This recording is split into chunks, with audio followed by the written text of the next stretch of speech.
Friends, countrymen, fellow degenerates, welcome back to this edition of Bets and Buds. We are the Buds helping you place your bets. I am Jason Smoking Token. I'm Bobby Light. Welcome back, everybody. Welcome back. We're in the heat of World Cup action here. USA has come off a big win here to move on to the next round here in the knockout round. Yes, they have. That was a big win last night. All right, so 2-0 win against Bosnia. So World Cup action is heating up. Yes. You know, I think I am actually went 7 of 5 out of my picks here so far. So far? Yep, so far so good. So I mean, we got 5 games left? Yeah, I think so. 5 games left. So I know we got Portugal and Croatia tonight. You know, by the time this is out, that'll be over there. So we'll be a little bit closer. U.S. is going to be playing Belgium on Monday. So, let's go soccer. Well, Belgium got lucky against Senegal. Well, I'm not going to say lucky because obviously you're out there playing the game. Yeah, they were up. Senegal took their feet off the gas, though, for sure. They tried to protect the lead and it bit them. 2 minutes. Yeah, that's the 2-goal lead, baby. It'll get you every time. Every time. Yeah, and then to lose it like that on a penalty kick. Yeah. In extra time, that's tough.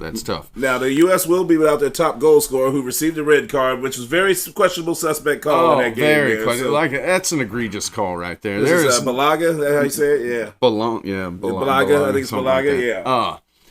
There was no intent whatsoever involved in that. So for a red card, I think that was definitely very extreme. That was a definitely extreme call there. So they'll be without him going to the next game there. They had to play shorthanded about the last 8 minutes or so of the game. No, it was the last 36 minutes. Oh, yeah, 36 minutes. That's right. It happened a lot sooner than that. We were in the middle of our dark league. We were throwing darts. All right. That's pretty much where we're at World Cup right now. So again, like I said, we have Portugal and Croatia, which could be a tight matchup. A cagey affair, as they like to say in soccer. I'm going to go with Croatia tonight, over 1.5 and over 7.5 corners, and it's going at 5.39. Okay, that's not bad. Yeah, I like Portugal to win that game, pull it off there. As of yesterday, they were minus 290 as favorites there. They're 310 right now. 310, so it's actually gone up. So, yeah, I like Portugal to kind of pull that one out there. Oh, for your sake, Bobby, because I didn't put any juice on that one. I hope you're right. I mean, it's not tons of juice, but it's a little juice. Right. I won $5 on Spain earlier. Yeah. But like I said, the odds were just so terrible. The odds weren't great in that game at all, really. I mean, unless you put some type of crazy parlays. Yeah, they definitely went over in corners in that game for sure. Did. Yeah, they went over in corners by a long shot. All right, so that's what we got there. I know we got a little bit of baseball action that we really don't need to gloss over. We're in the middle of the All-Star break about to approach here. So, well, the crazy thing right now is the Cubs are on fire. Yeah. They're 9-1 in their last 10 games. The Cardinals are 4-6. The Cubs have leapfrogged the Cardinals, leading by 3.5, 4 games now. Yeah, but I don't know if anybody's catching the Brewers, man. The Miz the Miz is throwing nasty. like crap. I mean, he was nasty. I think he had 6 strikeouts already through 3 innings earlier today. So. But we do play the Cubs this weekend. So we got the 4th of July holiday going on here in St. Louis. The Cardinals will be at home playing the Cubs, so that ought to be fun. Hey, hope we see the right fireworks. So I know we had a couple Blues acquisitions here that happened. Yes, okay. So the NHL free agency started yesterday.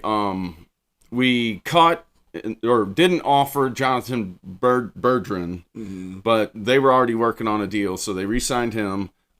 He's that guy we picked up of waivers from Detroit last year. Gotcha. He's 24 years old. He fits in that young mold. Yeah. He actually surprised. I thought he played pretty well down the stretch. So he'll switch between third and fourth line minutes. The big acquisition was we got Ross Johnston. He's a banger. He was tied for the NHL lead last year in fights with 9. Oh, nice. Man, this is an enforcer. And St. Louis has always had an enforcer until, the last few... the last few years, especially... about the last decade. Well, because fighting has generally... Yeah, I mean, it's subsided a lot. I mean, when Braden Shin is your enforcer pretty much on the team, which if you look at that's taking nothing away from Braden Shin because he won more than his fair share. It's just... And he was taking on a different role as he got older. Right, too. Exactly. But I mean, that's not the guy you want to be your enforcer. That's not the guy you want banging out there. No, nobody's scared of Braden. No, exactly. That's what it means. You want that guy to instill some fear into the. But this is a big. This is a guy's 6'4". He's a big body. He'll put up. You'll be lucky if you get 10 to 15 points out of him next year. Yeah, but he's going to play fourth line minutes with Finley and Torchenko probably, and that line.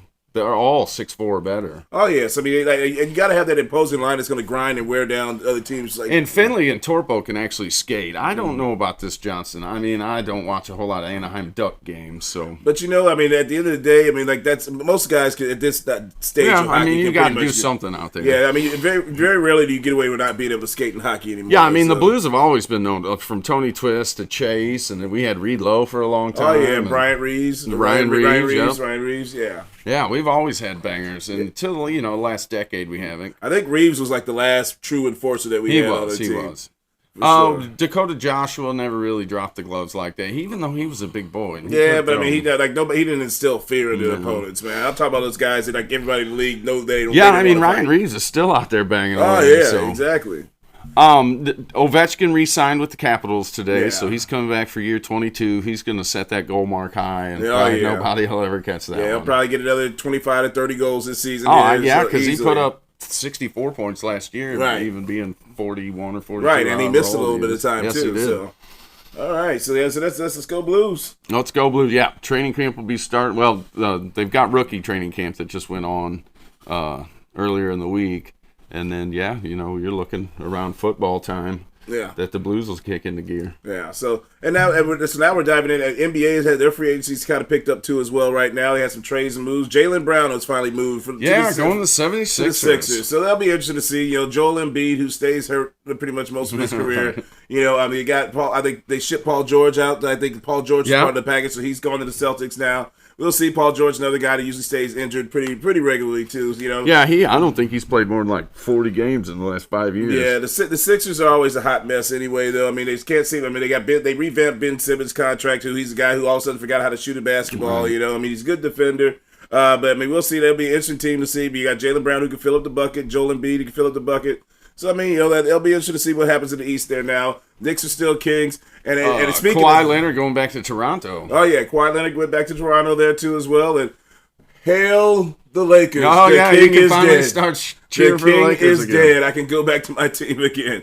The king is dead. So we'll see. We'll see where LeBron James goes. Hopefully, Bronny's out of there too, shortly behind him. No, I think that I think that he ended up getting like a 1-year guarantee or something like that. Really? Like, I don't know. Either way, I mean, we'll see. I mean, I don't think he's on that like up and down shit. Yeah. I mean, but I think it'll still be short lived. I mean, he showed some some promise there a little bit here and there last year, but I mean, for what it's worth on his side. But yeah, I'll never be his daddy. No, absolutely not. And so again, we talked about this the last time though. The Lakers are getting a little light skinned out there. They picked up Kessler from the Utah Jazz. Yeah, from Utah. Center, Brought in the center from Utah. So I mean, like I said, they're looking like the 70s, the 1960s, 1970s Celtics team. That would be wild if they started an all-white five. Oh, that's crazy, man. But you know what? I got nothing against it if you can play ball. That's all that matters for me is you can play ball, and you know what? Hail, the king is dead. All right, okay, so you can get some excitement. We can get the Lakers excitement. Yeah, so I can actually go back to rooting for my basketball team after 8 years of purgatory. Dealing with 8 Was years, it only 8? seasons. No, it seemed 8 longer seasons. than that. And you know what's funny? Because you see the outcry now. All the true Lakers fans are letting their true feelings out now about LeBron and their LeBron James experience, saying that he was never really been a Laker. He's never really been a part of the organization like that. Nobody really hung their hat on him being there. Right. Hanging a banner for winning the in-season tournament. And, stupid COVID championship. Just all the stuff that's kind of went on along with it, Blaming the organization. He acted like he didn't know anything about the Luka trade, but then turns out they find out they didn't know everything about the Luka trade going into it. So, I mean, it's kind of the whole reason why I've never been able to root for LeBron. I just feel like he's a phony. Yeah, I feel like he's I a was phony. just thinking that same thing. He is as phony as they come. He is. He's a phony. It's a generated image, and that's all. Yeah, he wants, and that's always been his problem of why he should have been a lot more dominant as a player. Not that he hasn't been, but he should have been way more dominant. But he cares too much about what people think about him, and that's the problem. Like with Jordan, Kobe, those guys didn't care, man. They were just they were out there to slit your throat. Yeah. That's they pretty wanted much to win what championships it was, and bust your head while they were doing it. Exactly. So so the NFL, the NBA and the NHL free agency periods are kind of get ramped up right now. So we're gonna have some more player movement. I think a lot of your major moves are pretty much already settled at this point.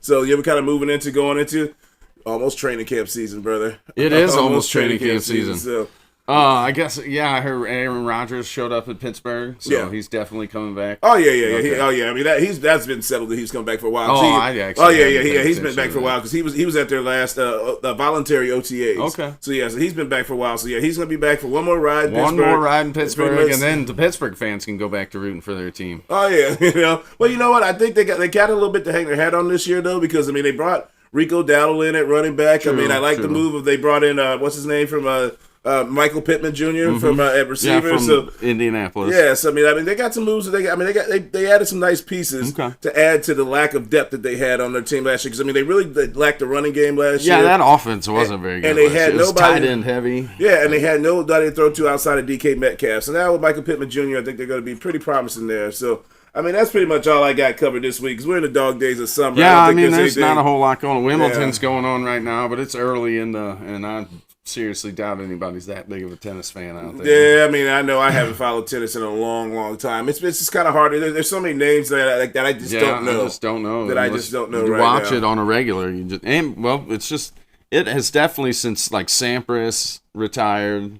Like, he was probably the last great American player. Well, I mean, you had, what's his face? Sampras was probably there. I mean, because you had, who's it, Djokovic, who's he's been dominating for years now. Nadal, and who was the other one, the Australian dude? I don't know. Was it Federer? Okay. Roger Federer. I didn't even know he was Australian. Yeah, I think he's Australian dude or something, man. But we haven't really had any promising U.S. people outside of the Williams sisters. Yeah, the Williams sisters. Coco Gauff has been the kind of name that you'll hear out there that's kind of promising, but she's not a top player in the world right now. Most of them have been foreigners, and you know how that is for us in America. We're American-centric. It's kind of like why boxing has dropped off like it has because we haven't had a great heavyweight champion. We haven't had an American heavyweight champion. I can't even tell you the last three guys have been heavyweight outside of Tyson Fury. Tyson Fury, we did have a little Klitschko. We had Joshua. Yeah, well, Joshua's from England. Oh yeah. Yeah, Joshua's from England. Yeah, Deontay Wilder. I mean, he's the only American. Yeah, he's the only American. And he wasn't an undisputed heavyweight champion either. He held that one belt. And he was kind of a one-trick pony. I mean, he pretty much in his last fight, he actually showed out pretty well. Yeah, but I mean, once he has to fight somebody who has a bag. He's 40 years old now, too. Yeah. So. Anytime if he has to fight somebody that has a bag, I mean, it's going to be a problem. So, so we're just going to keep counting down the days until training camp starts here. We'll still keep providing that content for you because I know we don't have Director Dave here to keep us up on the MotoGP action. Yeah, no, and I really haven't paid attention to much of it this year. Let's see who's even Does leading anybody the besides Dave? No. No, they don't. All right. It looks like it's in the Netherlands this Sunday. Yeah, I don't know. And I watched a little reruns of that Isle of Man. That shit's crazy. But motherfuckers die in that race. I mean, that shit's just out insane. So, but you got to be a crazy nut like Dave to do that shit. Yeah, so. I don't like going fast like that. No, hell no. That fast and leaning too. Fast and leaning. No, thank you. Yeah. All right, so shout out to Director Dave for keeping us up on the ones and twos. Shout out to True on the Track for blessing us with those beats. Make sure you guys add to the likes in the comment section. Hit that subscribe button. I'm Jason Smoker Token. I'm Bobby Light. We'll see you next week. Peace. Go Croatia.